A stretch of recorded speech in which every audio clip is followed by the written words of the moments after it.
Bienvenue à tous, bienvenue dans ce nouveau webinaire organisé par Norsan, donc qui sera consacré ce soir au lien entre la nutrition, le microbiote et la microglie, qui sera présenté ce soir par Eugénie et Maureen. Bonsoir, bienvenue Eugénie. Bonsoir, merci Morgane. J'espère que je pourrai être suffisamment claire pour tout le monde, vous apporter quelques Je éléments. n'en doute pas, je n'en doute pas. Donc ce soir, le webinaire durera 1 heure. On aura à peu près 45 minutes de présentation, puis un temps de questions-réponses. N'hésitez pas à poser vos questions directement dans le chat, on essaiera d'y répondre, puis on reviendra dessus à la fin du webinaire. J'anticipe les questions, un replay sera disponible et vous sera envoyé dès demain par mail. Il sera également disponible sur les réseaux sociaux euh, ou sur YouTube. Et puis, pour ce qui est de ce soir, donc moi je suis Morgane Nuel, je suis donc chargée des relations avec les professionnels pour le laboratoire Norsan. Et vous retrouverez dans le chat Magali Schwartz, la Country Manager France, qui vous accueillera et répondra à vos questions. Brièvement, pour présenter Norsan, donc nous sommes un laboratoire spécialisé dans les oméga 3 marins, donc EPA et DHA, d'origine norvégienne. On a été fondé en 2013 en Allemagne et on propose exclusivement des produits qui sont naturels, qui sont naturellement hautement dosés et donc non concentrés sous forme de triglycérides. Actuellement, nous sommes présents dans de nombreux pays européens, notamment les pays germanophones, où on est actuellement numéro 1 sur le marché, mais aussi l'Italie, l'Espagne, la France, la Belgique, la Pologne et l'Europe de l'Est. L'objectif de Norsan, c'est d'éclairer sur le rôle des graisses dans notre organisme, de vulgariser un peu l'information et de faire le lien en fait entre un bon apport en oméga 3, un bon rapport oméga 6,3 et notre santé. Et donc ce soir, Eugénie et Maureen nous parlera d'un sujet de santé tout à fait d'actualité, au cœur des études et qui concerne vraiment tout le monde. Donc le fameux lien, l'axe intestin-cerveau, si je résume, hein, c'est à peu Oui. près ça. Voilà. Et donc je vais lui laisser la parole. Je vous souhaite un très bon webinaire et comme dit, n'hésitez pas à poser toutes vos questions dans le chat. Merci Morgane de cette présentation. Effectivement, ce soir, on va parler d'un sujet d'importance puisqu'on va parler des troubles neurodéveloppementaux. Alors, juste avant de commencer, moi, je suis naturopathe et nutrithérapeute et je suis spécialisée en neuronutrition, plus particulièrement auprès des personnes, enfants, ados, adultes, qui ont des troubles du neurodéveloppement. Alors, les troubles du neurodéveloppement, c'est quoi? J'imagine que si vous êtes inscrit à ce webinaire ce soir, c'est que c'est quelque chose dont vous avez entendu parler et peut-être qui vous concerne, vous ou vos proches. On en parle de plus en plus, même si c'est un terme qui est relativement nouveau. Jusqu'il y a une dizaine d'années, on ne parlait pas du tout de troubles du neurodéveloppement. On parlait éventuellement d'autisme, on parlait de TDAH et il y a 50 ans, on n'en parlait pas du tout. Voilà, ça n'existait pas. Donc, c'est des troubles qui existaient bien sûr hein, avant ces dates-là, mais qui n'étaient pas vraiment délimités, qui n'étaient pas regroupés dans ces catégories-là, qui étaient qu'on connaissait mal et qui ont été associées notamment à d'autres pathologies, à des pathologies psychiatriques comme la schizophrénie, des choses comme ça. Et donc, au fur et à mesure des recherches qui ont avancé sur le cerveau, on a pu mieux définir ce que c'était que ces troubles neurodéveloppementaux. Et vous allez voir que c'est quelque chose qui est assez important parce que ça concerne une large partie de notre population. Aujourd'hui, on considère qu'il y a à peu près 17% des enfants qui vivent avec un trouble neurodéveloppemental. Avoir un trouble neurodéveloppemental, c'est pas nécessairement avoir un handicap, c'est avoir un système nerveux, un cerveau qui sait développer autrement, avec une trajectoire différente. Et c'est quelque chose dont va s'apercevoir assez tôt dans l'enfant. En général, avant l'entrée à l'école primaire, on va observer que l'enfant va se développer différemment et n'acquiert pas les apprentissages de la même façon que les autres enfants. Et donc, ces troubles neurodéveloppementaux, ils sont caractérisés par des dysfonctionnements d'une ou plusieurs zones du cerveau, donc qui sont les fonctions cognitives et qui impliquent soit la socialisation, la communication, le langage, le geste, l'attention, le raisonnement, la mémoire ou encore les apprentissages. Donc c'est assez bien défini maintenant dans le manuel en fait de la psychiatrie, hein, qui définit un petit peu les troubles, qui s'appelle le DSM-5 et qui le décrit comme un ensemble d'affections qui débutent durant la période du développement, c'est-à-dire dès la conception finalement, hein, le développement d'abord de l'embryon, du fœtus et de l'enfant, et qui va se manifester assez tôt, souvent même avant que l'enfant n'entre à l'école primaire. Et donc, on va trouver des caractéristiques qui sont communes à ces différents troubles dont on va parler et qui vont atteindre la façon dont la personne va pouvoir interagir avec les autres, va fonctionner personnellement et va réussir plus ou moins facilement ses apprentissages scolaires et un impact aussi sur sa vie professionnelle plus tard. Quand on a un trouble du neurodéveloppement enfant, on a un trouble du neurodéveloppement à l'âge adulte. C'est pas quelque chose qui s'en va. C'est quelque chose, c'est une configuration particulière du système nerveux. Et donc aujourd'hui, ce que je disais, c'est que ces troubles du neurodéveloppement, ils sont reconnus comme dans une grande famille, et ça c'est assez nouveau, parce qu'on va voir qu'ils ont des traits communs, et vous les connaissez quand on va les nommer, hein, ces troubles du neurodéveloppement, c'est tous les troubles 10, des troubles 10 qui vont atteindre la communication, par exemple, donc du coup, le langage, c'est la dysphasie, ou alors qui vont atteindre les apprentissages, donc on va avoir des problèmes sur les calculs, c'est la dyscalculie, des problèmes sur le langage écrit, ça va être la dyslexie, sur le graphisme, ça va être la dysgraphie, etc. Mais on va avoir aussi des troubles 10 qui vont atteindre le développement moteur, la coordination, donc ça va être des dyspraxies. On peut avoir des tics aussi, des tocs, etc. Tout ça, ça fait partie des troubles 10. Et vous connaissez également dans cette grande famille les troubles du spectre de l'autisme. On a autant d'enfants et d'adultes autistes que de variations de ce trouble du spectre de l'autisme. C'est quelque chose qui est assez large.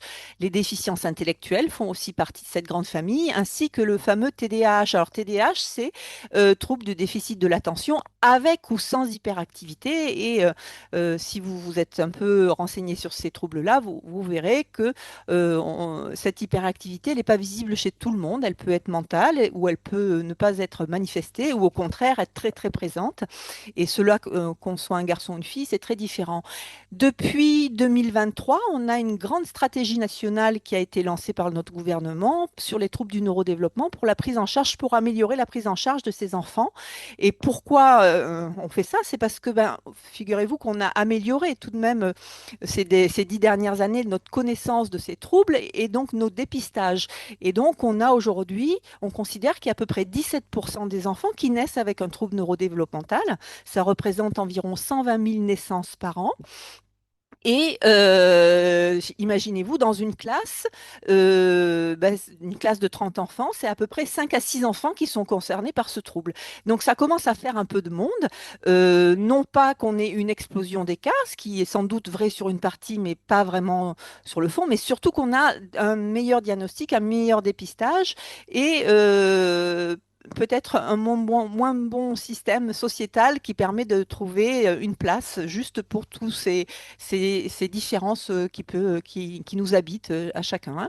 Donc on a ces différents troubles. Alors ce qu'il faut savoir, c'est qu'un trouble neurodéveloppemental, on en a rarement un seul en fait. Et donc la plupart du temps, quand on a un TDAH, on peut avoir des troubles 10, la dyslexie, la dysgraphie qui est associée. Quand on a de l'autisme, on a probablement du TDAH qui peut être associé ou une dyspraxie, etc.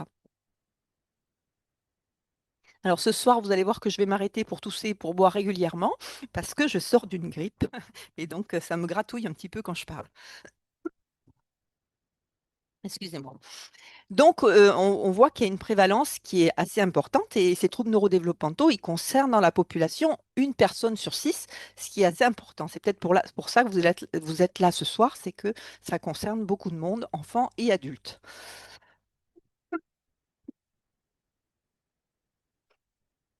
Alors, ces troubles neurodéveloppementaux, ben, ils ont la particularité d'être très hétérogènes et se manifester par des signes qui sont très diverses.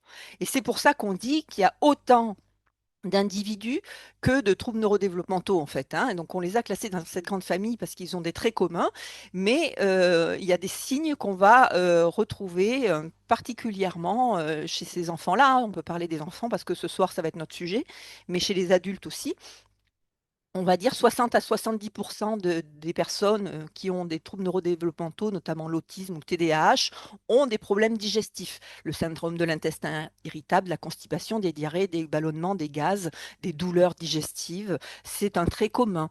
De la même façon, une grande majorité des personnes qui ont un trouble neurodéveloppemental ont des problèmes de sommeil, des problèmes d'éveil, d'être éveillé au bon moment et en pleine capacité de ses moyens, mais aussi des problèmes pour dormir au moment où c'est le moment de dormir et pour récupérer.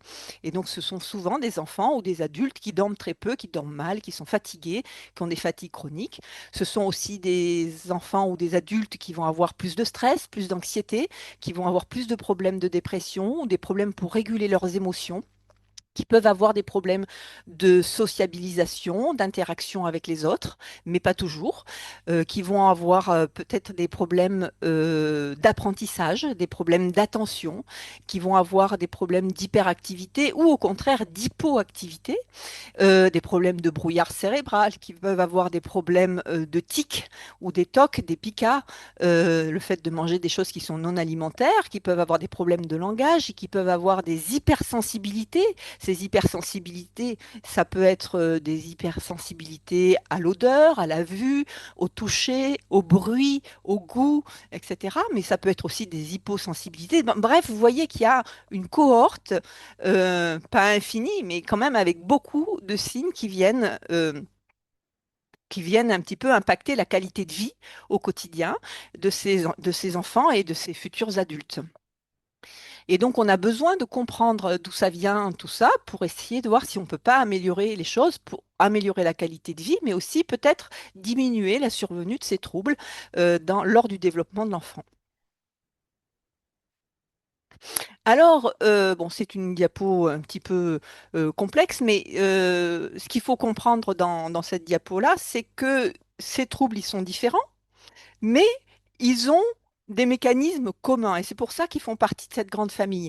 Tous ces troubles, ils ont un socle commun et ils relèvent d'un même mécanisme, c'est-à-dire une perturbation du développement du cerveau dans les périodes sensibles. Et ces perturbations, elles interviennent d'une part, parce qu'il y a une composante génétique qui existe, voilà, et qui peut être très prévalente chez certains, à peu près 10% des enfants, mais seulement 10%. Et d'autre part, qui va être liée à des événements qui viennent de l'extérieur, extrinsèques, hein, c'est-à-dire ben, il y a eu un accident, il y a eu un problème au moment de la naissance, il y a eu une infection périnatale qui a engendré des problèmes, des hypoxies, des choses comme ça, mais aussi des événements intrinsèques, c'est-à-dire qui sont liés à ce qui se passe dans le corps de la mère, dans le corps du futur bébé, de l'enfant. Et donc, par exemple, les informations qui sont envoyées par le microbiote, la pollution à laquelle on est soumis, le stress, des conditions métaboliques, des problèmes de gestion de certaines hormones, de certaines graisses, etc., de l'inflammation dans le corps, etc. Et donc, en fait, on a du mal à savoir pourquoi on a un trouble neurodéveloppemental, parce qu'en fait, ça survient par plusieurs facteurs qui s'accumulent et qui, à un moment, vont déclencher cette voie différente, divergente de formation du système nerveux. Alors, ben, ça se passe où? Ça se passe déjà dans le cerveau. Et ce cerveau a longtemps été considéré comme un milieu immunologiquement privilégié, c'est-à-dire un organe assez protégé des réactions immunitaires classiques qu'on trouve dans le corps.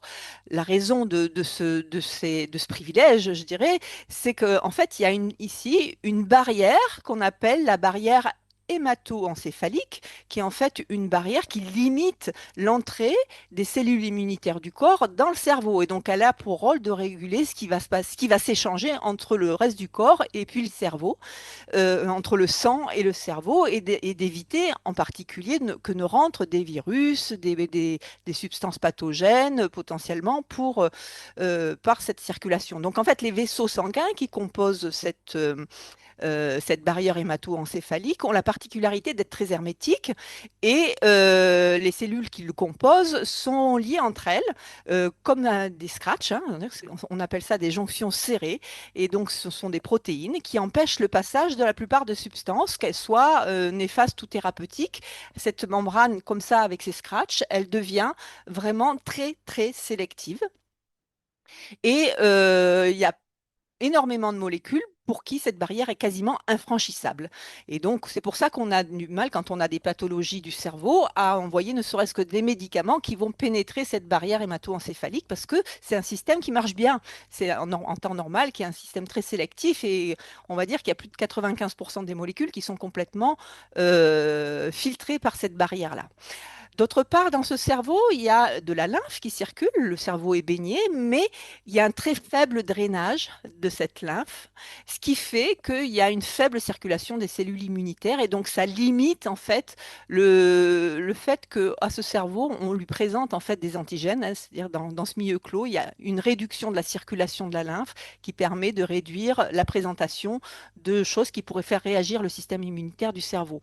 Alors, jusque-là, on pensait que ce cerveau était vraiment une boîte étanche. Aujourd'hui, on apporte plus de nuances à tout ça. Et on sait que c'est un organe effectivement extrêmement bien protégé de l'extérieur, que ça soit au niveau mécanique, c'est-à-dire une boîte crânienne solide avec des liquides qui amortissent les chocs, etc., mais aussi une protection par le système d'échange de cette barrière hémato-encéphalique qui sont vraiment régulés au niveau des échanges, hein.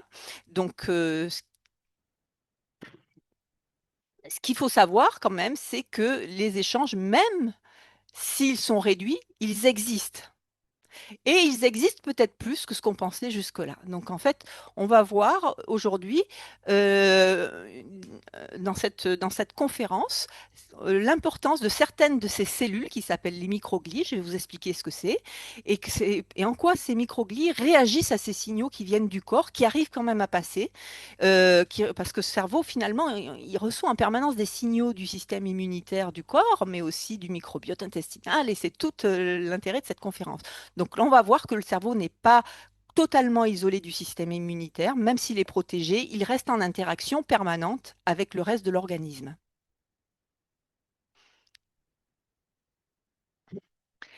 Alors, qu'est-ce qu'il y a dans le cerveau? Dans le cerveau, vous voyez ici, à peu près la moitié du cerveau, ce sont des neurones. Les neurones, c'est vraiment les cellules fonctionnelles qui fabriquent le message nerveux, qui traitent les informations, qui font circuler l'électricité, etc. Ça, vous connaissez assez bien ça, je pense.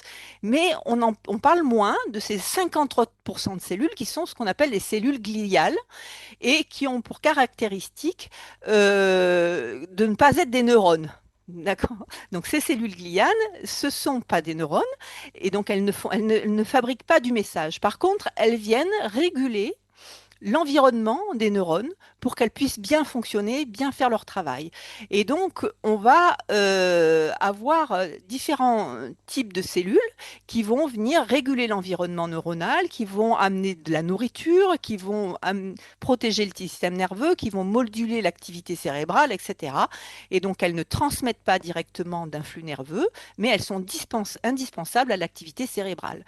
Dans ces différents types de cellules, vous avez les astrocytes. Les astrocytes, parce qu'elles ont une forme d'étoile, leur job, c'est de nourrir, c'est d'apporter la nourriture, d'apporter du glucose, du lactate, de réguler l'apport en oxygène, en nutriments, pour que ces neurones puissent avoir tout le carburant et pour se construire et pour fonctionner.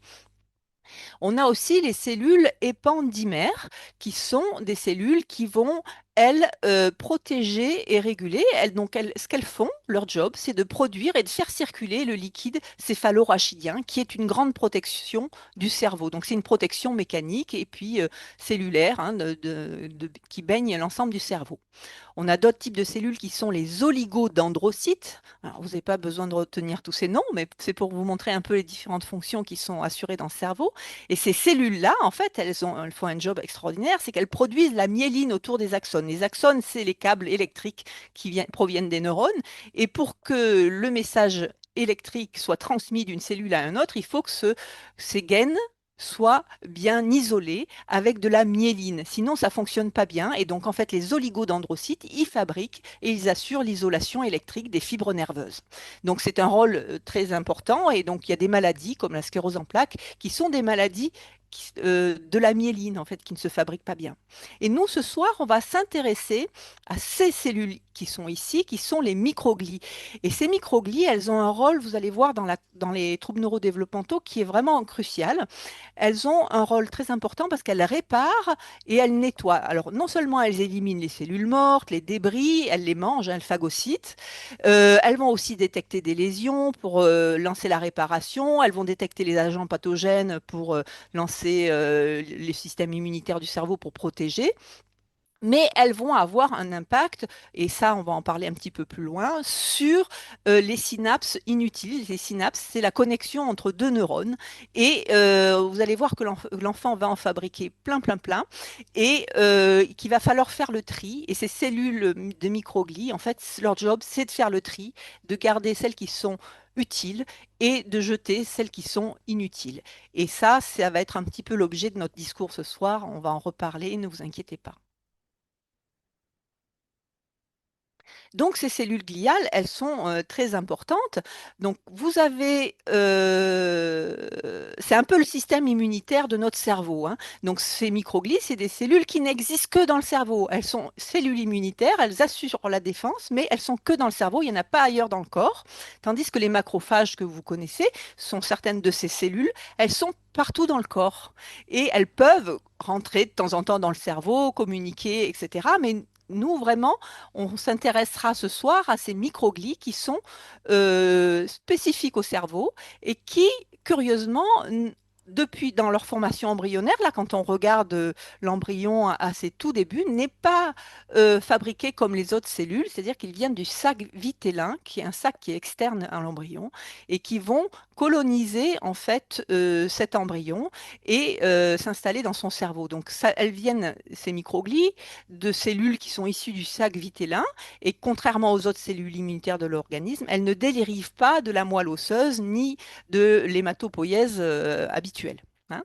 Donc c'est vraiment une particularité de ces cellules-là et c'est une population cellulaire spécifique au cerveau avec une origine bien distincte des macrophages qui sont périphériques et qui se trouvent à l'extérieur de la barrière hémato-encéphalique en général et elles qui viennent de la circulation sanguine, hein.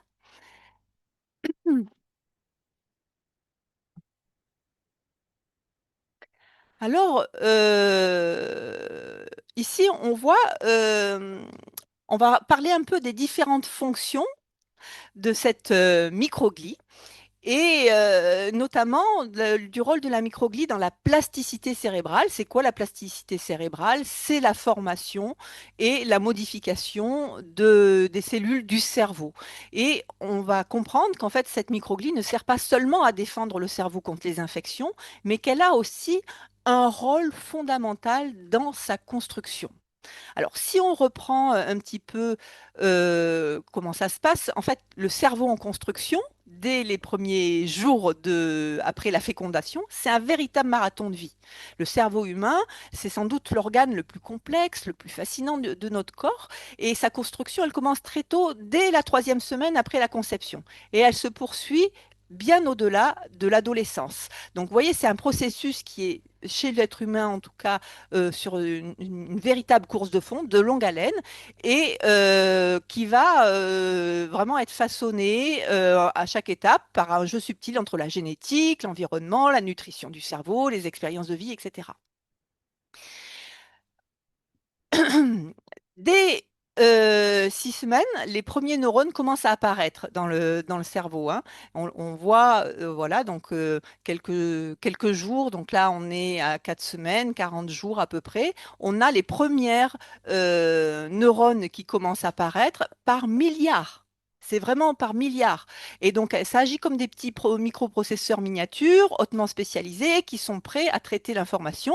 Et à 8 semaines, le cortex cérébral prend forme. Donc, on a vraiment euh, euh, les neurones qui migrent, qui s'organisent, qui se structurent et qui commencent à se connecter dans un réseau de plus en plus dense. C'est-à-dire que chaque neurone se connecte à une autre et à plusieurs autres. Et ça va faire des chemins qui vont être le support en fait des fonctions cognitives, émotionnelles et sensorielles. Et pendant les 9 mois de grossesse, ce développement il est totalement fulgurant, hein. Le fœtus, il est un peu comme un astronaute en apesanteur là dans le liquide amniotique, et on pense qu'il est tranquille, qu'il est paisible, qu'il est cool, et en fait c'est un véritable marathon très intense qui se passe dans son corps et particulièrement dans son cerveau. Et à la naissance, il y a déjà plus de 100 000 milliards de neurones. Il y a plus de 100 milliards de neurones qui sont là. Donc, tout ça, évidemment, il faut le nourrir pour que ça puisse se produire, des vitamines, des nutriments, les oméga 3 très importants, mais aussi le fer, la choline, les vitamines du groupe B, vitamine D, sont vraiment très importantes pour la construction de ces neurones. Mais on va voir qu'en fait, cette construction de neurones et de synapses, de connexions, ça se ralentit pas à la naissance. Ça continue pendant les 1000 premiers jours de la conception de l'enfant. Aux 3 ans de l'enfant, c'est un marathon intense et ça continue à se développer, à se développer. Et toutes ces neurones se connectent entre elles et font un réseau qui est vraiment très dense. Et pour comprendre le rôle de nos microglies là-dedans, euh, il faut comprendre qu'en fait, si on gardait toutes ces connexions entre nos milliards, nos centaines de milliards de neurones, ça ne fonctionnerait pas bien parce que vous imaginez que dans tout ce bazar, il y a plein de chemins qui sont des voies de garage et qui ne servent pas. Et donc, du coup, on se perd, le message nerveux est dilué, etc. Et donc, pour mûrir, on a besoin, pour que notre système nerveux mature, on a besoin de ces microglies qui vont jouer un rôle tout à fait particuliers qui sont l'élagage synaptique ou pruning. Donc ça consiste en quoi? C'était d'éliminer les synapses qui sont inutiles pour avoir des réseaux de neurones qui sont très performants. Et donc, en fait, ces microglies, elles servent à la formation des circuits neuronaux, à la maturation des circuits neuronaux et à la maturation des connexions synaptiques, des connexions entre neurones. Donc, un des grands rôles, c'est vraiment ça. Et donc, vous voyez, au-delà de la régulation de l'inflammation cérébrale et de l'immunité, on a aussi cette action très structurelle sur la formation des réseaux et des neurones. J'espère que je ne vous perds pas. Voilà. Donc, c'est des notions qui sont un petit peu complexes, mais vous avez compris, j'espère maintenant, que ces microglies, elles jouent un rôle crucial à la fois pour défendre au niveau immunitaire en produisant des substances qui vont le défendre et des substances inflammatoires quand il y a besoin de lutter contre des agents étrangers, mais aussi euh, pour ce fameux élagage synaptique, le pruning, qui permet d'éliminer les chemins qui sont inutiles pour que les réseaux et les circuits neuronaux soient plus performants. Alors, il arrive malheureusement que cette fameuse microglie se dérègle. Et donc, là, quand la microglie ne fonctionne plus de manière optimale pendant le développement du cerveau, ça va avoir des conséquences, et des conséquences sur la façon dont le cerveau se construit. Comme on l'a vu précédemment, la microglie, elle joue un rôle clé dans cet élagage synaptique. Et si ce processus est déséquilibré, deux situations peuvent apparaître. Soit la microglie, elle élimine trop de synapses et ça crée un problème parce que les connexions sont plus bonnes, soit elle n'en élimine pas assez et ça crée aussi un problème parce que le message se perd au milieu de toutes ces connexions. Donc en fait, que la microglie soit trop active ou qu'elle soit insuffisamment active, ça crée des bugs au niveau de la façon dont les neurones sont connectés entre eux et donc dans la façon où ce réseau neuronal est organisé. À cela, il peut y avoir aussi un problème de neuroinflammation. C'est quoi une neuroinflammation? C'est quand cette microglie s'active en mode défense et qu'elle commence à produire des molécules qu'on appelle des cytokines qui sont pro-inflammatoires. Alors, si ça arrive juste un jour ou deux ou sur du court terme, ça n'a pas tellement d'impact. Il faut toujours des fois un petit peu d'inflammation pour que le processus du cerveau se passe correctement. Mais si c'est sur le long terme, sur plusieurs semaines, plusieurs mois, voire des années, en fait, cette production de cytokines pro-inflammatoires va avoir un véritable impact sur la façon dont la microglie va pouvoir travailler. Ça va l'empêcher de faire son travail structurel et son fameux élégage synaptique. Ça va lui perdre, elle va perdre en compétences par rapport à tout ça.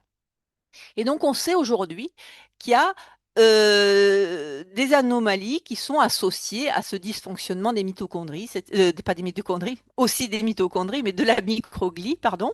Quand il y a des anomalies microgliales, eh bien, on sait que plus fréquemment sont associées à ces anomalies un trouble du spectre de l'autisme, du TDAH, des troubles cognitifs, émotionnels, voire de la schizophrénie.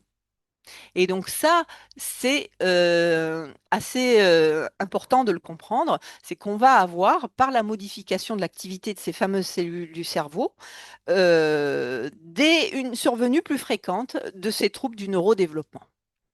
On a une clé. Mais alors le truc, c'est de dire, mais comment, en fait, cette microglie se dérègle, comment ça fonctionne, est-ce qu'elle est influencée par quelqu'un, comment ça marche, en fait, quel est le pouvoir qu'on peut avoir sur cette fameuse microglie? Et c'est là qu'intervient en fait le microbiote. Le microbiote intestinal, c'est un acteur majeur du neurodéveloppement, on le sait aujourd'hui. C'est aussi des découvertes très très récentes et donc on n'en connaît pas encore toute l'étendue ni tout le fonctionnement, mais on a bien compris les grandes lignes. Alors pour vous rappeler, je ne sais pas si vous êtes familier de ces notions de microbiote intestinal, mais un microbiote aujourd'hui, on le considère comme un véritable organe, le microbiote intestinal, hein. C'est pas simplement une association de bactéries, de champignons, de virus, d'archées, de tout un tas de micro-organismes, mais ces micro-organismes sont connectés entre eux, fonctionnent ensemble comme un véritable organe. Et cet organe est plus ou moins performant, plus ou moins efficient et a des fonctionnements plus ou moins positifs par rapport à la santé. On ne pourrait pas vivre correctement si on n'avait pas de microbiote. Mais parfois, on est malade de notre microbiote et ça s'applique pas seulement au cerveau, mais ça s'applique à tout un tas d'autres pathologies, notamment des pathologies du surpoids, du diabète, voilà, et de tous ces troubles cardiovasculaires aussi, etc. Donc, ça a un impact qui peut être très important. Nous, aujourd'hui, on va s'intéresser à comprendre s'il y a un lien qui existe entre ce microbiote intestinal et nos fameuses microglies dont on a vu l'importance quand le cerveau de l'enfant se structure. Et oui, et donc il y a des études, notamment, voilà, vous les aurez en référence sur les diapos, j'ai dû les mentionner quelque part. Mais on sait que le microbiote aujourd'hui, c'est sûr, c'est certain, il influence le cerveau par différentes voies. Ce microbiote, c'est comme un organe, comme un tissu qui va produire à la fois des molécules chimiques, hein, donc il va produire il va transformer des nutriments, il va produire des acides gras à courte chaîne, on va en parler souvent. Ces acides gras à courte chaîne, notamment l'acétate, le propionate et surtout le butyrate, vont être très importants pour informer le cerveau. Mais il va aussi prendre certains acides aminés comme le tryptophane. Le tryptophane, on en trouve dans la banane, dans le poulet, voilà. C'est un acide aminé assez commun et qui nous est essentiel pour fabriquer un neurotransmetteur qui s'appelle la sérotonine. La sérotonine, c'est un neurotransmetteur du bien-être et malheureusement, quand le microbiote n'est étant orienté en mode inflammatoire, il va prendre ce tryptophane, mais l'orienter vers une autre voie qui est pro-inflammatoire et qui va avoir un contact, un effet direct sur le cerveau. Donc on voit que par différentes voies, que ça soit par les molécules qui sont produites par ce microbiote, mais aussi par le système immunitaire qui va réagir à toutes ces bactéries, etc. Et donc, on va avoir des bactéries pro-inflammatoires et donc le système immunitaire du corps va produire des molécules inflammatoires en contact avec ce microbiote qui vont circuler partout dans le sang et qui vont venir informer aussi le cerveau. La même chose est vraie, c'est si le microbiote produit des molécules anti-inflammatoires, le cerveau sera informé aussi en mode anti-inflammatoire. C'est ça qui est intéressant. Et vous voyez ici, entre le cerveau et le microbiote, il y a un nerf qui les relie directement. 20% des messages vont du cerveau vers l'intestin et 80% vont de l'intestin vers le cerveau. C'est pour dire comment c'est très important. Donc en fait, tout ce qui va se passer dans l'intestin va remonter immédiatement en quelques secondes jusqu'au cerveau. Toutes ces informations vont remonter jusqu'au cerveau, que ça soit une stimulation nerveuse des récepteurs sensoriels intestinaux, la transmission de signaux nerveux vers le tronc cérébral, voilà, les molécules qui vont être sécrétées, qui vont entraîner des actions sur ce nerf vague, que ce soit des hormones, que ce soit comme notamment les neurotransmetteurs. Hein, un bon microbiote va fabriquer de la sérotonine, va fabriquer de la dopamine, qui vont influencer en fait le fonctionnement de ce nerf vague et informer le cerveau. Voilà. Donc vous avez plusieurs voies sanguines, immunitaires, endocriniennes et nerveuses qui viennent donner une information permanente et continue au cerveau. Et ça, c'est important de le comprendre parce que c'est là qu'on voit que notre cerveau, il n'est pas totalement à l'abri dans une boîte étanche et qu'il est soumis à une influence continue et régulière à ce qui se passe dans l'intestin, à l'ensemble des micro-organismes qui sont dans l'intestin. Et c'est pas seulement la digestion, mais c'est aussi, ça conditionne l'immunité et le fonctionnement du cerveau.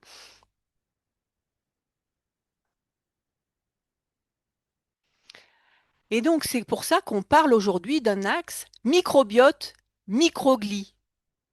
Alors, qu'est-ce que c'est ça? Ben, les travaux récents montrent que la microglie, en fait, elle est fonctionnelle ou non fonctionnelle parce qu'elle dépend des informations qu'elle reçoit du microbiote intestinal. Donc, ce microbiote intestinal-là va venir par le nerf vague ou le système immunitaire et via le sang donner des informations qui vont activer et programmer le fonctionnement microglial, pas mitochondrial. C'est un autre sujet. Donc, en fait, ce qui va se passer dans l'intestin, que ça soit par le nerf vague ou par le système immunitaire via des molécules qui circulent dans le sang, vont directement dire à la microglie comment elle doit travailler. Et donc, il y a une programmation qui se fait entre ce microbiote et cette microglie. On a pris des animaux, des souris, hein, sur lesquels on a enlevé leur microbiote, donc des animaux totalement dépourvus de microbiote, et on s'est aperçu que ces microglies de chez ces souris, c'est souvent des souris malheureusement, enfin pauvres bêtes, hein, mais voilà, parce que c'est un modèle qui ressemble finalement assez bien à ce qui peut se passer chez l'humain. Donc, c'est qu'on s'aperçoit que quand ces souris n'ont pas de microbiote, eh ben, leurs microglies, elles sont immatures. Elles ne deviennent jamais matures et leur morphologie est altérée et leur réponse immunitaire est déficiente. Ça veut dire qu'elles sont plus capables d'avoir un fonctionnement correct à partir du moment où il n'y a pas de microbiote. C'est dire l'importance que ce microbiote a sur ces cellules qui sont dans le cerveau, hein. Ça veut dire que le microbiote, il est indispensable à la programmation immunitaire normale de la microglie. C'est-à-dire que pour que cette microglie elle fasse bien son job, il faut qu'il y ait un microbiote et un bon microbiote. Et donc la microglie, elle joue juste un rôle de traducteur biologique finalement. Elle intègre les signaux qu'elle reçoit du microbiote et elle le transforme en réponse neuronale, en réponse neuro-immunitaire.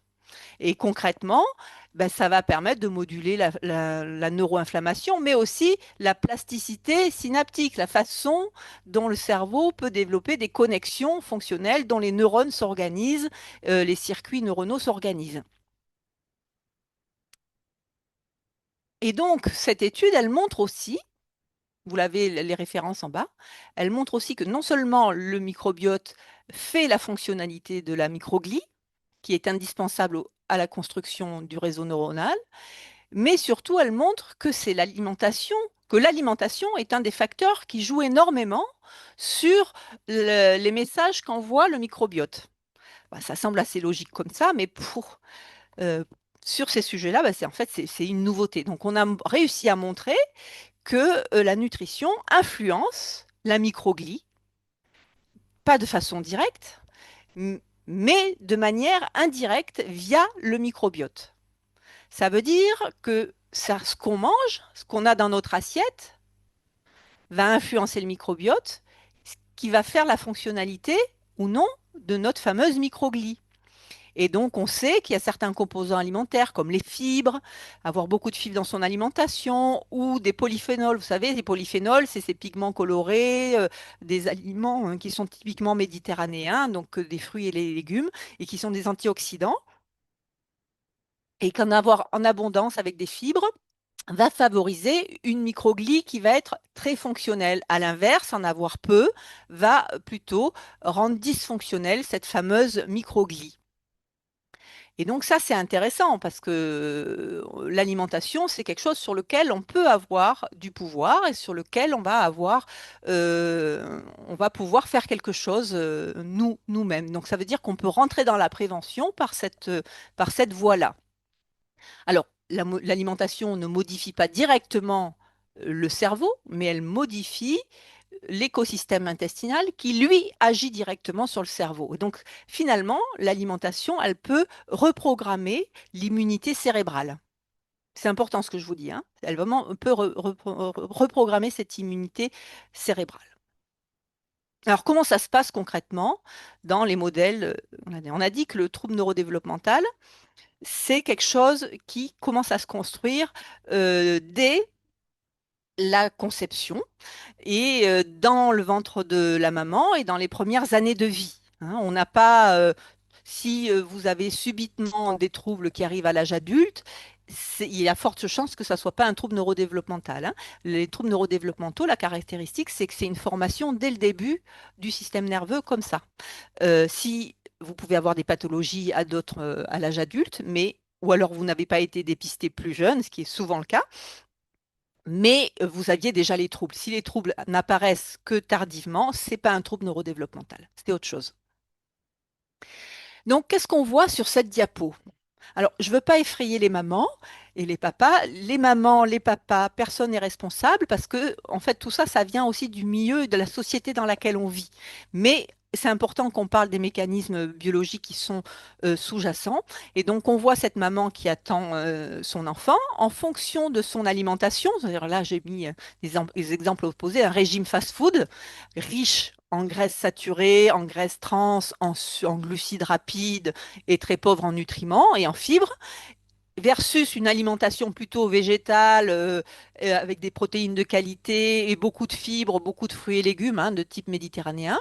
Selon notre nourriture, associé à tout un tas de facteurs environnementaux, c'est-à-dire est-ce qu'on est soumis dans notre environnement, dans l'eau qu'on boit, dans l'air qu'on respire, dans l'environnement de la maison, dans l'environnement naturel autour de nous. Voilà, il y a des professeurs Sultan qui a parlé énormément de ces perturbateurs endocriniens il y a déjà 30 ans ou plus même, je ne sais plus, qui avait mis ça en évidence. Donc tout ce qui se trouve dans notre environnement, mais aussi le stress qu'on peut avoir, l'activité physique qu'on fait ou qu'on ne fait pas, le sommeil qu'on a ou qu'on n'a pas, etc.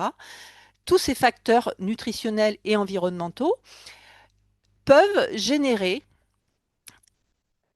une mauvaise qualité de microbiote intestinal. Et donc, si notre microbiote de la maman, il est soumis à trop de stress, à des mauvais aliments et à des polluants et à de la sédentarité, etc., il peut basculer dans ce qu'on appelle une dysbiose intestinale, c'est-à-dire un modèle un écosystème intestinal qui va rentrer dans un mode inflammatoire. Et donc, il va produire ces fameuses cytokines, qui va libérer ces molécules pro-inflammatoires, qui va moins bien fabriquer ces acides gras à chaîne courte et qui va mettre un milieu inflammatoire dans l'intestin, qui va aggraver une perméabilité de l'intestin qui va être beaucoup plus perméable et qui va laisser passer des toxines dans le sang.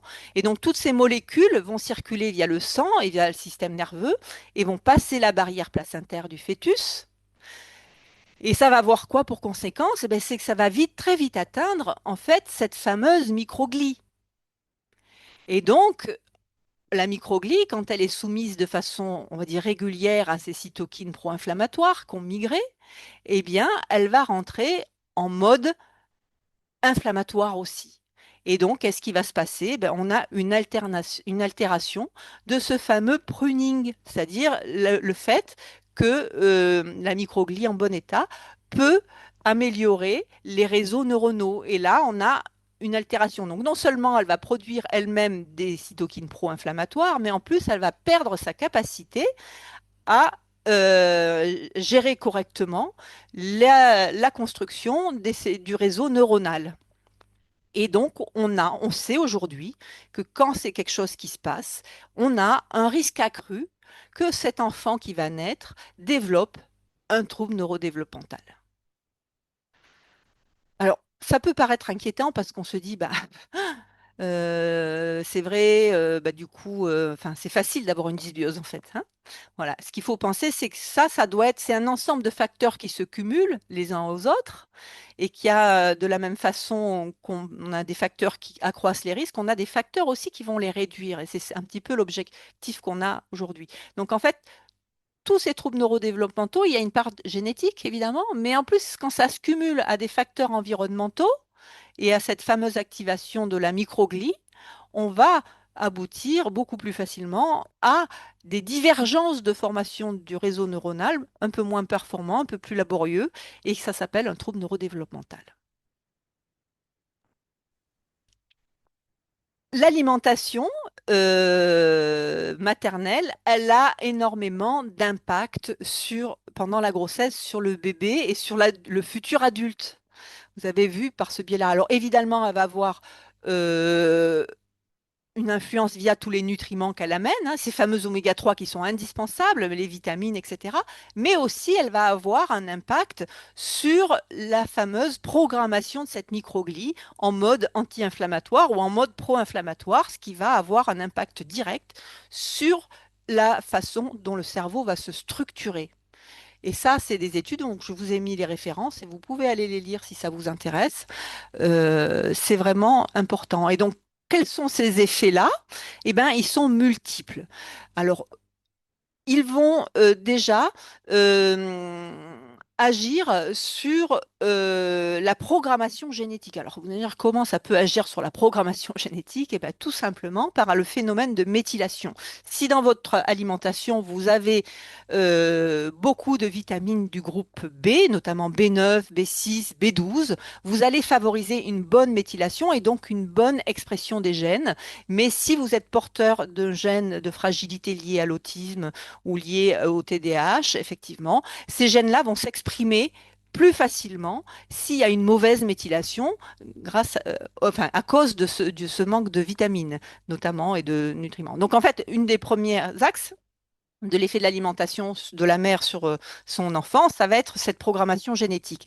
Mais on a vu qu'en fait, ça va être aussi pardon, par cette neuroinflammation et cette activation en mode pathologique de la microglie qui va engendrer des divergences de fonctionnement. Donc ça, je pense que vous l'avez bien compris maintenant et on a du coup ben, un gros problème quand c'est comme ça, mais on va avoir des solutions, vous allez voir. Ce phénomène-là, ça ne s'arrête pas à la grossesse, hein. Ça s'arrête. On a vu qu'il y a une période de construction intense du système nerveux pendant les 1000 premiers jours. Les 1000 premiers jours, c'est les 9 mois avant la naissance et c'est 2 ans après la naissance. Et donc là, c'est une période intense de construction du système nerveux et du cerveau. Et de la même façon que ce qui se passe dans le corps de la mère va influencer ce système nerveux, ben, là, ça va être le bébé en fonction de son alimentation, de son microbiote, de son environnement, de sa diversification, des polluants, etc., auxquels il est soumis. Ça va avoir exactement les mêmes effets. Et donc, on va dire que ça va être tout aussi important de veiller à cette période sensible parce que le cerveau est vraiment en pleine formation à ce moment-là. Quelles sont les conséquences? Alors la nutrition, ben voilà, on a compris qu'elle était capable de reprogrammer la microglie et pas toujours vers le plus sympa. Et donc elle agit pas seulement sur le microbiote et sur l'inflammation, mais elle modifie directement la trajectoire fonctionnelle de la microglie et donc l'architecture cérébrale du fœtus et de l'enfant. Les grands facteurs qui déséquilibrent, c'est vraiment tous les acides gras saturés, les excès d'acides gras, donc les frites, les burgers, les brioches industrielles, etc. Vraiment, ce sont des acides gras qui sont trans, qui sont saturés et qui ont la caractéristique de présenter très peu d'oméga 3, notamment le DHA, qui est vraiment indispensable pour le côté construction du cerveau. Et donc, un déséquilibre lipidique, ça va induire une modification de la composition des membranes des microglies et une altération de la capacité de migration de ces neurones. De la même façon, ben, plus on a une mauvaise alimentation, plus ça va activer l'immunité maternelle et plus l'activation immunitaire de la mère est importante et chronique, plus il y a de cytokines et plus il y a des signaux inflammatoires qui sont transmis au cerveau, hein. On a aussi une altération de la barrière hémato-encéphalique du fœtus, c'est-à-dire que plus il y a de molécules inflammatoires dans le corps de la mère, plus cette barrière est moins étanche. Et donc, plus le cerveau devient vulnérable et exposé de façon accrue. Et donc, tout ça, ça a des effets sur les circuits neuronaux et sur la myélinisation. Alors, comment dire? Bah, tout simplement, vous allez voir qu'on retombe sur des conseils de bon sens, mais que vous pourrez justifier désormais. Une alimentation de type fast-food très riche en mauvaise graisse va induire une dysbiose intestinale, va modifier l'équilibre bactérien de l'intestin, ça va diminuer sa diversité et ça va augmenter la présence des bactéries pro-inflammatoires. Du coup, ces bactéries vont augmenter le nombre c'est des endotoxines, en fait, c'est des débris bactériens de LPS, et surtout vont plus fabriquer ce fameux butyrate. Ça a un effet direct sur la microglie qui rentre en mode inflammatoire et donc ça a directement un impact sur ce qu'on appelle une vulnérabilité neurodéveloppementale, c'est qu'on accroît le risque de la survenue de ce trouble. Ça va être les mêmes mécanismes qu'on va retrouver avec une absence d'oméga 3. Les oméga 3, donc là c'est un petit bilan, on voit c'est sur une mère qui a des taux qui sont tous dans la norme basse et pas tout à fait dans la carence, mais en tout cas très bas, et donc il faut vraiment être beaucoup plus haut. Et rien que le fait de manquer d'oméga 3, ça a un impact sur le microbiote. C'est-à-dire, moins il y a d'oméga 3 dans l'alimentation, plus il y a des bactéries pro-inflammatoires et les anti-inflammatoires disparaissent. Et moins il y a d'oméga 3 et moins le métabolisme du tryptophane est bon. Et donc tout ça, ça a des conséquences. C'est une augmentation des médiateurs inflammatoires qui vont avoir le même effet sur la microglie et accroître la vulnérabilité neurodéveloppementale. Donc vous avez vu, c'est très facile, non seulement de manger trop de graisses saturées, mais en plus de ne pas avoir assez d'oméga 3, hein, ce qui est quand même compliqué à avoir dans l'alimentation aujourd'hui. Idem pour le sucre. Plus il y a de sucre dans l'alimentation, plus les bactéries du microbiote sont pro-inflammatoires, plus l'intestin est perméable et plus on a des signaux métaboliques inflammatoires qui circulent dans le sang et on active cette fameuse microglie et à nouveau on favorise la survenue d'un trouble du neurodéveloppement. Alors quoi faire? Eh bien, c'est là que c'est bien. Si vous êtes dans cette période de la conception, où vous avez des projets d'enfants, eh ben, ce qui va être formidable, c'est de tout miser sur ce fameux régime méditerranéen qui va apporter ben, ces fibres qui sont nécessaires, ces pigments, ces polyphénols, etc. Alors, je ne parle pas ici des gens qui ont des besoins particuliers, qui ont des syndromes de l'intestin irritable et qui ont peut-être besoin d'adapter ce régime pour pouvoir le supporter, mais de façon générale, une alimentation diverse, riche en fibres, en polyphénols, en vitamines, en ferments, va augmenter ces fameuses bactéries productrices d'acides gras à chaîne courte et va améliorer la diversité des bactéries. Et donc, on va avoir plein de butyrates, plein de propionates, plein d'acétates. On va avoir un tryptophane qui est bien modulé. Et tout ça, ben, ça va nous mettre notre microglie directement au vert. Et ça veut dire que là, elle est en pleine possession de ses moyens et donc elle est capable de réduire l'inflammation et de structurer les réseaux neuronaux correctement. Et donc ça, c'est vraiment une protection neurodéveloppementale. Et j'espère que bientôt, on va être beaucoup plus avisé dans l'accompagnement qu'on fait bien avant la conception, si possible, et puis pendant la grossesse, que les femmes vont être vraiment orientées, aidées, qu'il y ait une espèce de sécurité sociale de l'alimentation pour que toutes puissent bénéficier des meilleures conditions pour favoriser le bon développement du cerveau de leur enfant. Les oméga 3, alors on est avec le laboratoire Norsan, on ne peut pas ne pas en parler. La première source, c'est évidemment l'alimentation qui doit être présente. Donc tous ces petits poissons bleus, sardines, anchois, maquereaux, qui contiennent beaucoup d'oméga 3, en fait, ils ont un véritable effet sur la diversité bactérienne et sur les bactéries anti-inflammatoires qui sont du coup favorisées. C'est pas juste un aspect nutritionnel, les oméga 3, mais ça a aussi un effet sur le microbiote. Et donc, ça envoie des bons signaux microbiens et ça va aussi favoriser le travail de cette microglie. Donc, aujourd'hui, moi, je pense, pour conclure cette conférence, c'est que vraiment, on a tout intérêt, qu'on soit professionnel de santé, de nutrition, de bien-être, etc., ou qu'on soit tout simplement bah, des humains qui vivent et qui ont des familles, etc., de sensibiliser vraiment à ces questions-là et que toutes les femmes, futures femmes enceintes et les futurs papas, ça sera peut-être le sujet d'une autre conférence parce qu'il y a aussi beaucoup de choses à dire dans ce qui est transmis, c'est de vraiment veiller à ce qu'il y ait des statuts optimum en oméga 3, que ça soit par la voie alimentaire et la supplémentation, elle est aujourd'hui indispensable, voilà, mais aussi en fer, en iode, en folate, en zinc, etc.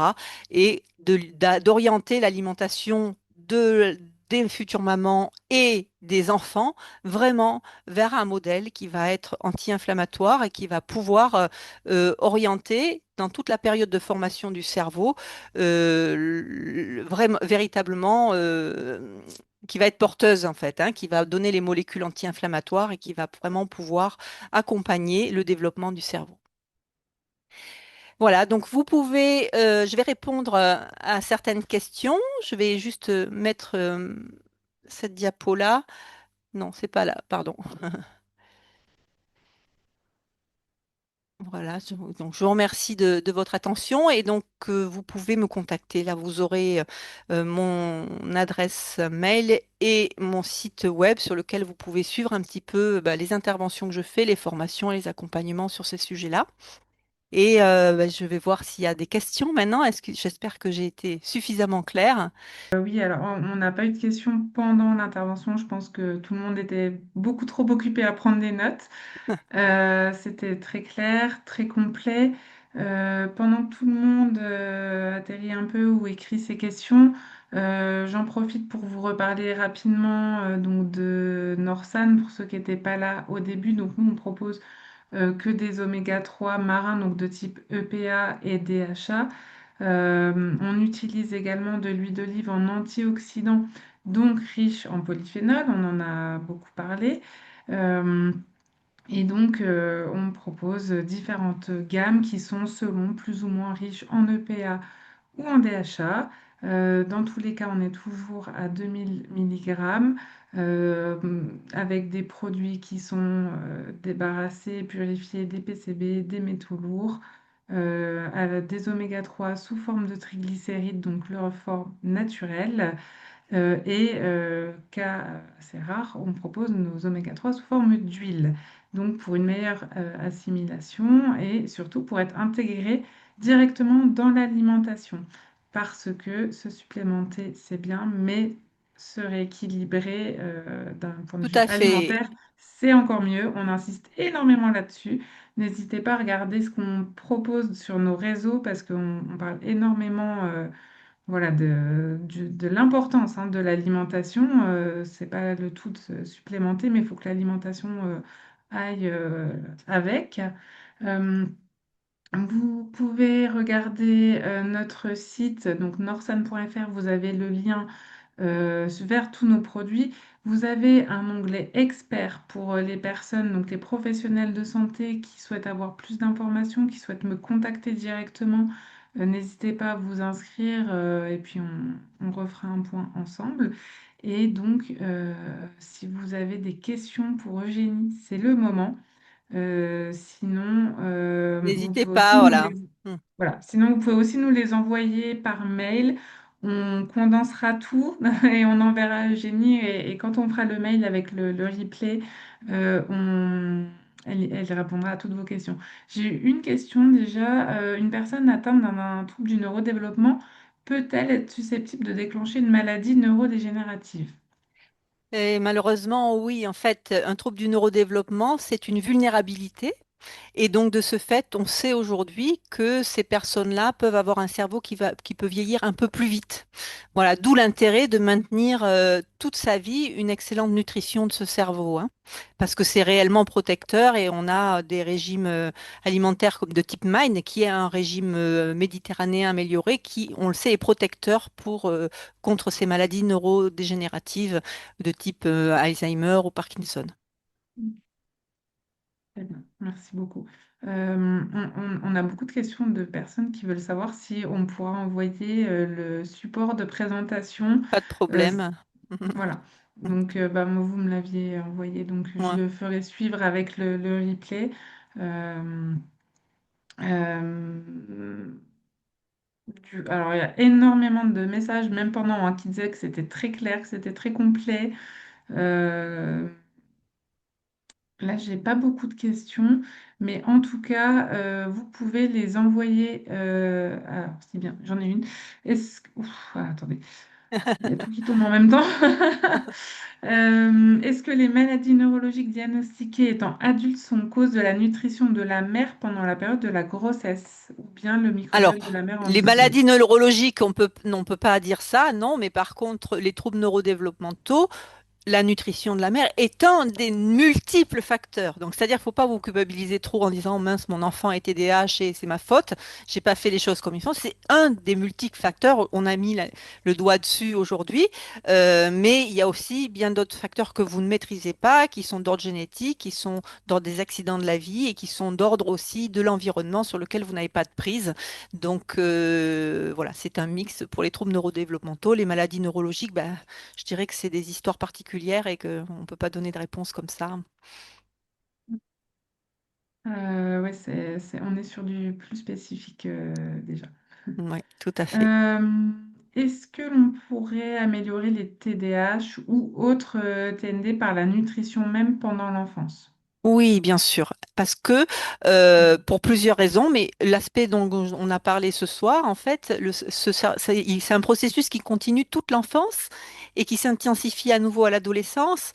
Et donc, c'est quelque chose si l'enfant est accompagné par la nutrition et par des suppléments oméga 3, etc., vont venir par ce biais-là, par le contrôle du microbiote de l'alimentation, vont amener des améliorations dans la configuration de son cerveau dans la construction. Tant qu'il est en construction, ce cerveau, on peut faire des choses et après, on améliore sa performance avec une trajectoire particulière, mais c'est toujours utile. Et si vous souhaitez des précisions sur le sujet, on avait fait avec Eugénie un webinaire l'an Oui. passé, justement, qui était un peu plus global sur vraiment la nutrition et les troubles du neurodéveloppement, où vraiment elle revenait un peu plus par type de trouble, les liens avec la nutrition. Il y avait, voilà. Donc je vous invite à regarder le replay, c'est disponible encore, hein, sur notre page YouTube. Vous cherchez Norsan France, vous tomberez dessus. Donc, vous aurez pas mal de réponses à vos questions aussi sur ce webinaire. Euh, Écoutez, j'ai plus énormément de questions. Il y a une personne, alors et ça c'est, Là, je vois il y qu'il y a a un une- lien, une question avec la dépression, le lien de la nutrition, du Oui, voilà, parce microbiote. qu'en fait, il y Ouais, a eu plein de messages qui se sont tout suivis. à Alors, fait. il y a eu une infection ombilicale à 7 jours, depuis colite, problème digestif et infection ORL, et du coup, avec un diagnostic HPE-HPI, mais est-ce que ça peut être un problème de microbiote, en fait, Alors, qui serait... l'infection ombilicale, je ne saurais pas répondre parce que c'est les différents, il y a plusieurs facteurs qui peuvent rentrer en compte, mais en tout cas, l'état infectieux en général peut être en lien avec la survenue des troubles neurodéveloppementaux, ça c'est sûr. La personne qui parle de dépression et de microbiote, oui. Le microbiote est impliqué par des mécanismes un peu similaires, voilà, mais aussi d'autres dans les dépressions résistantes notamment. Donc, il y a des liens entre ce microbiote. Voilà. Ok, très L'alimentation bien. du père avant la fécondation peut-elle avoir un impact? Et oui. Mm. Vous direz au père qu'il faut qu'il soit concerné aussi parce qu'on Mm. transmet de façon épigénétique sur plusieurs générations. C'est-à-dire qu'un arrière-grand-père qui a fumé, on peut transmettre à son arrière-petit-enfant via le père des marques épigénétiques qui vont se manifester chez, voilà. En fait, c'est comme un cumul de plusieurs facteurs et qui, voilà. Et de la même façon, si les arrière-grands-parents ont souffert de famine, ça peut se voir dans la descendance. Et de la même façon, si vous vous mettez à bien dormir, faire plein de sport, manger bien, eh ben, ça va corriger des petits bugs et ça va être transmis aussi à votre enfant que vous allez concevoir après. On va faire une dernière question et puis après on va arrêter. Si vous en avez d'autres, envoyez-les nous par mail. Est-ce que les recommandations nutritionnelles en oméga 3 diffèrent-elles chez les personnes présentant un TDAH par rapport à la population générale? Alors, non, pas encore, je dirais, mais sans doute qu'elle devrait. Donc, c'est encore plus important chez ces personnes avec TDAH ou avec autisme ou tous les troubles neurodéveloppementaux parce qu'on a démontré qu'en fait, c'était une population qui, plus que les autres, avait des déficiences en oméga 3 qui étaient associées à ces troubles. Donc, c'est important. C'est une des premières supplémentations qu'on devrait donner à tous, à la maman, au bébé. On a rarement ce qu'il faut dans l'alimentation. Beaucoup mieux qu'avant parce qu'on a été sensibilisé. Il y a des politiques de santé qui ont mis en avant l'importance des oméga 3, mais ça reste malgré tout assez insuffisant par rapport à tous ces besoins-là. Donc, effectivement, il faut y penser systématiquement. On le voit, nous, hein, au quotidien. En Allemagne, par exemple, les sages-femmes vont prescrire automatiquement des oméga 3 en début de grossesse Ouais. ou même en désir de grossesse, ce qui n'est pas du tout le Et cas pendant en l'allaitement, il cours. faut en prendre aussi pendant l'allaitement. Et si on n'allaite pas, on peut supplémenter via le biberon aussi. Et Oui, puis, tout cette à fait. supplémentation, je vois qu'il y a des enfants jusqu'à combien de temps, etc. Je dirais ça dépend de votre alimentation, mais en tout cas, Mm, ça doit être régulier jusqu'à l'adolescence. oui. Voilà, et Et tous les même en tant oméga 3, qu'adulte, voilà, et tous les oméga 3 qui auront manqué dans le cerveau dans l'enfance, eh ben, c'est un accroissement des risques de maladies neurodégénératives plus tôt dans le vieillissement. C'est-à-dire que tous les omégas que vous n'avez pas eu jusqu'à l'adolescence, eh ben, c'est une vulnérabilité du cerveau qui va se manifester plus tard, en fait. ce qu'il faut savoir, c'est que les oméga 3, on ne les stocke pas, hein. Donc, dès qu'on Mm. arrête de se supplémenter, si c'est pas apporté par l'alimentation, on Mm. n'a plus d'accord. Très bien. Bon, écoutez, si en tout cas vous avez d'autres questions, vous pouvez nous écrire directement sur info@norsan.fr et puis on transmettra à Eugénie. Vous avez aussi ses coordonnées, je les remettrai dans le mail de replay et puis vous les aurez dans le PDF de présentation, donc n'hésitez pas. En tout cas, merci beaucoup Eugénie, c'était très intéressant, très complet. Avec C'était plaisir. un plaisir. Et puis, Merci beaucoup à vous et puis à l'année prochaine peut-être. oui, j'espère, ou avant. Je vous souhaite Très en tout bien. cas à tous Bonne soirée à une très tous bonne et, journée, très bonne soirée, pardon. voilà, et n'hésitez pas à aller sur mon site et à aller me contacter par là si vous voulez avoir des informations. Oui, n'hésitez pas. Très belle soirée et à bientôt. Bonne soirée, au revoir. Au revoir.